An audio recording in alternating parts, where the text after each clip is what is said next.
ও নিজেও মধ্যবিত্ত, সিনেমার হিরো মধ্যবিত্ত। ওর নিজের লাইফের একটা কি শিল্পপতি বাপের মধ্যবিত্ত ছেলে।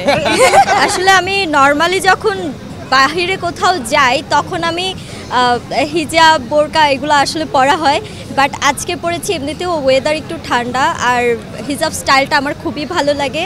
তো নর্মালি অন্যান্য কোনো শোতে গেলে তো এভাবে পরে যাওয়া যায় না, কারণ অনেকে অপছন্দ করে, জিনিসটা ভালো চোখে থাকে না যে পর্দা করছে আবার মিডিয়াতে কাজ করছে। এর জন্য আজকে আমি আমার মতো করে এসেছি।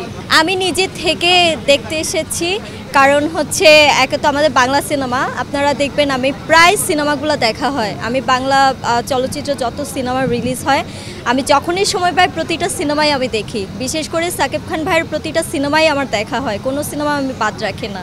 আর শিশির সর্দার নতুন হিরো, একে তো আমার ফ্রেন্ড, দ্বিতীয়ত আমার কোয়ার্টিস্ট, এই জন্য ওর মধ্যবিত্ত সিনেমা দেখছি। এবং মধ্যবিত্ত সিনেমা দেখার একটাই কারণ, বাংলাদেশে 50% মানুষই মধ্যবিত্ত, এই জন্যই এই মধ্যবিত্ত সিনেমাটা দেখা উচিত। মধ্যবিত্তদের কষ্টটা কোথায়, ওরা মানে প্রতিনিয়ত কত ঝড়ঝাপটার সাথে নিজেকে ফাইট করে এগিয়ে নিয়ে যাচ্ছে এবং বেঁচে আছে, টিকে আছে, তাই মধ্যবিত্ত সিনেমাটা দেখতে হবে। মধ্যবিত্ত সিনেমার আবিরকে দেখুন, বড় পর্দায় আমরা আজকে আবিরকে দেখব। মানে নামটা যার উপরেই মধ্যবিত্ত, ও নিজেও মধ্যবিত্ত, সিনেমার হিরো মধ্যবিত্ত।